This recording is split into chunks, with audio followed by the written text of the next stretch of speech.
स्पष्ट समझ लीजिए, ये बहुत चिंतन करके अपने जीवन में फिर आपको बता रहे हैं। भगवत प्राप्ति में सबसे बड़ी बाधा क्या है? हमारा मन का स्वरूप संकल्प विकल्प करके भोगों में फंसाना। मन से हमारी इतनी घनी दोस्ती हो गई है जन्म जन्मांतर से कि मन ने जो चाहा वो मेरी चाह है, यही बंधन है, यही बंधन, इसी को पकड़ना है। मन ने जो चाहा, मन चाहता क्या है?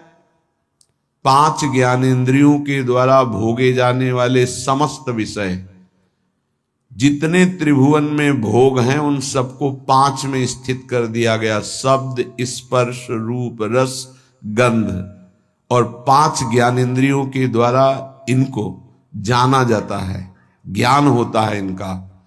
और इन भोगों को भोगने के लिए मन संकल्प विकल्प बनाता है। मन को मैं मानकर, मन को अपना मानकर हमारी दुर्गति हो गई, हम बंधन से युक्त हो गए, दुख पर दुख भोगते चले जा रहे हैं। सुख की लालसा से सुख भोग क्रिया परिणाम भयानक दुख, इसका मूल मन को सुधारना केवल इसकी मित्रता को हटा देने से होगा, दूसरा कोई उपाय नहीं है। ये आप अच्छे से समझ लीजिए। मन को यदि सुधारना है तो इससे दोस्ती हटानी पड़ेगी। बहुत कठिन है इससे दोस्ती छोड़ना। ये जो चाहता है वही मेरी चाह है, ऐसा हमें भ्रम हो गया है। ये अशांत तो हम अशांत, ये शांत तो हम शांत, ये भोगों में तो हमें चाहिए भोग, मैं भोगता। बड़ा विचित्र ये बंधन हो गया है। अगर समझ पा रहे हो, मन की दोस्ती, मन में तन्मयता, मन में अपनापन, यही हमारी मन की गुलामी का मुख्य कारण है, यही बंधन है। जब तक हम मन से दोस्ती नहीं हटा देंगे, मन में तदात्मता जो हो गई उसे नहीं हटाएंगे, अपनापन जो हो गया उसको नहीं हटाएंगे, तब तक इस पर शासन नहीं कर पाएंगे। जब तक मन को अधीन नहीं कर पाएंगे तब तक भजन नहीं हो सकता। भजन की बातें हो सकती हैं, फिर भजन की बातों से हम सम्मान चाहते हैं, रुपया चाहते हैं, नाना प्रकार के भोग चाहते हैं, मनोकामनाओं की पूर्ति चाहते हैं। वो इन के इन प्रकार फंसा के ही रखता है, वो मुक्त नहीं होने देता। इसीलिए शास्त्रों में कहा गया है, बंधन और मोक्ष का कारण तुम्हारा मन ही है। विषय चिंतन भोगों में लगा हुआ मन बंधन का कारण है, भगवत चिंतन प्रभु में लगा हुआ मन मोक्ष का कारण है। स्पष्ट वर्णन किया गया है। इसलिए धैर्य पूर्वक अंतर्मुख होकर के इस मन से दोस्ती हटा दीजिए। ये बिना सत्संग के आप इस युक्ति को नहीं जान पाएंगे। आप इंद्रियां नहीं हैं, आप मन नहीं हैं, आप शरीर नहीं हैं, आप प्राण नहीं हैं, आप भगवान के अंश हैं, ये प्रकृति के अंश हैं, आप परमात्मा के अंश हैं। अपने को भूलकर इनकी अधीनता स्वीकार करके हमारी ये दुर्गति हो गई कि हम तुच्छ विषयों के अधीन हो गए। ऐसा लगता है यदि मन हमारा साथ नहीं देगा तो हम तो किसी काम के नहीं रह गए। अगर हम भोग नहीं भोगेंगे तो हमारा जीवन ही क्या रह गया। ये भ्रम बैठ गया है। यद्यपि आप पूर्ण काम हैं, आपको किसी भी वस्तु व्यक्ति स्थान भोग की किंचन मात्र आवश्यकता नहीं है, पर आपका ये मन आपको अधीन करके भोगों में सुख है, यही जीवन है, यही लाभ है, ऐसा भ्रम करा दिया है। उसी भ्रम को दूर कराने के लिए श्री भगवान गुरुदेव के रूप से, शास्त्र रूप से, नाना प्रकार के धर्मार्थ कार्यों के रूप से, कि इससे मन पवित्र होगा। पवित्र मन निष्काम होता है, अपवित्र मन कामी होता है। जब तक मन पवित्र नहीं होगा तब तक प्रभु से प्रेम या प्रभु का तन्मयता पूर्वक भजन असंभव। निर्मल मन जन सो मोहि पावा। निर्मल मन प्रभु के नाम, प्रभु के धाम, प्रभु की लीला, प्रभु के रूप, इन्हीं से निर्मल होता है।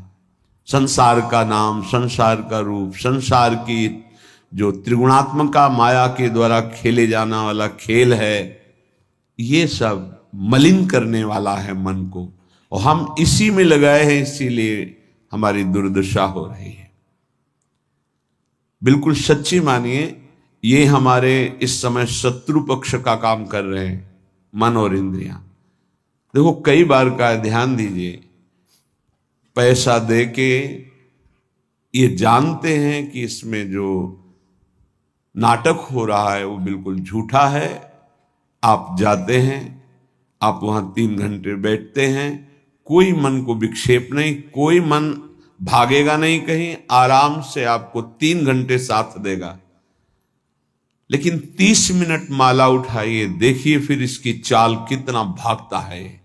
तो शत्रु हुआ या मित्र, गलत कार्य के लिए पूरा तन्मयता होकर साथ देगा, भगवत कार्य के लिए एकदम खिलाफ हो जाएगा। तो इसकी चाल को नहीं समझ रहे। हमारा मन हमारा दुश्मन है इस समय। इससे हमारी मित्रता का मतलब है बंधन, मित्रता का मतलब है सर्वनाश। बहुत बहुत सावधानी की जरूरत है। ये मन 5 मिनट ऐसी चेष्टा करा देगा, आजीवन कारावास। कुछ क्षण ऐसी चेष्टा करा देगा, फांसी की सजा।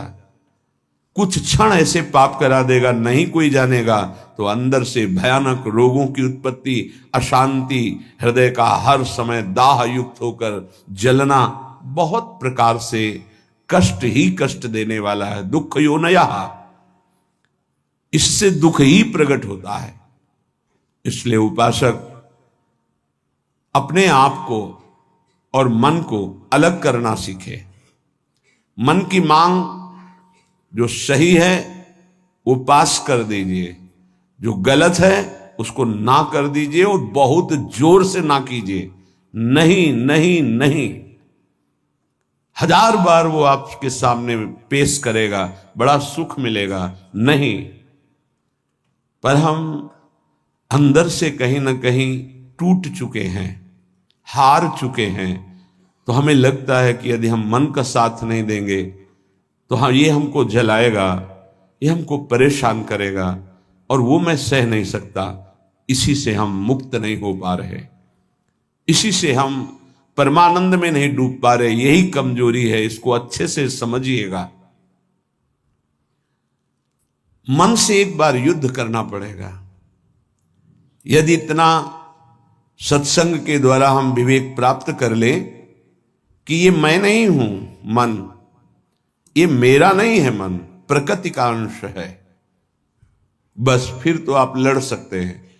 और जब मेरा मन, तो आपकी सामर्थ्य नहीं कि ना बोल सकें। जबान से ना बोलेंगे, कदम वहीं चलेंगे जिधर मन ले जाएगा। ये बड़ा सूक्ष्म विषय, इसको समझ लीजिए।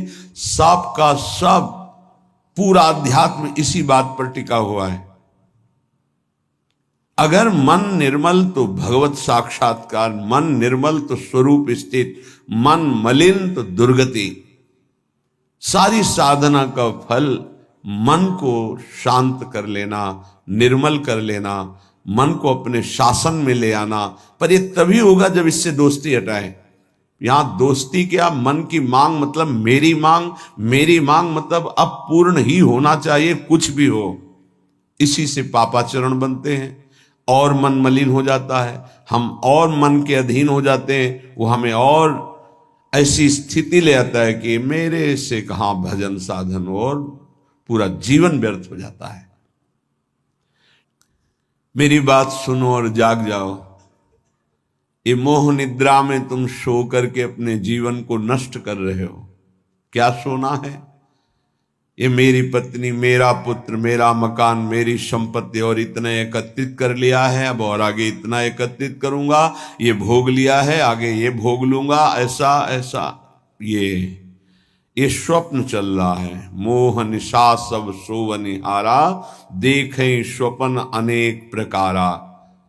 अब इस स्वप्न में इतना लंबा स्वप्न है कि हम ये जान ही नहीं पा रहे हैं कि हमको यहां से जाना है, कुछ नहीं ले जाना है।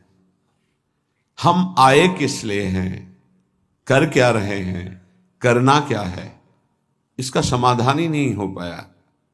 बस चलता जा रहा है।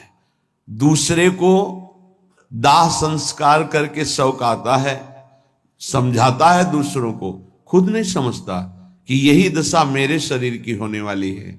फिर इसके बाद कोई नवीन शरीर मिलेगा जिसमें हम साधना नहीं कर सकते, जिसमें हम बंधन से मुक्त नहीं हो सकते। इसलिए जागो, प्रभु की प्राप्ति ही जगना है। जहां तुम्हारे हृदय में भाव आया कि मुझे इस जन्म में भगवत साक्षात्कार करना है, जीवन मुक्त होना है, जगना प्रारंभ हो गया। अगर ये चाह नहीं आई तो सो रहा है, चाहे कोई भी हो। 18 पुराण कंठस्थ हो, चारों वेद कंठस्थ हो, लेकिन लक्ष्य भगवत प्राप्ति नहीं है तो सोया हुआ है। जगा हुआ पुरुष वही माना जाता है। मोह का नाश होकर ज्ञान का प्रादुर्भाव हो जाना। होय विवेक मोह भ्रम भागा, तब सब विषय विलास विरागा।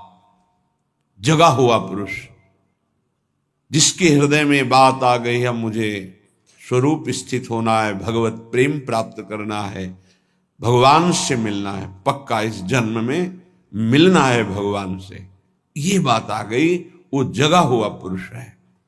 तो ये बात जान लो कि भगवान कहां मिलेंगे। श्रीपाद कहें, ये हम डंके की चोट से कहते हैं कि हमारी लाडली जू परम पावन वृंदावन धाम में अभी इसी क्षण लीला परायण है। राधा वृंदावने वन इति प्रकटः पुराणे, बहुत से शास्त्रों में ऐसा वर्णन, गर्ग संहिता देख लीजिए, पाताल खंड में ब्रह्म वैवर्त पुराण में बहुत सुंदर वर्णन है, जगह जगह वर्णन है। तो जहां हमारी किशोरी जो है वहीं प्रभु विराजमान है।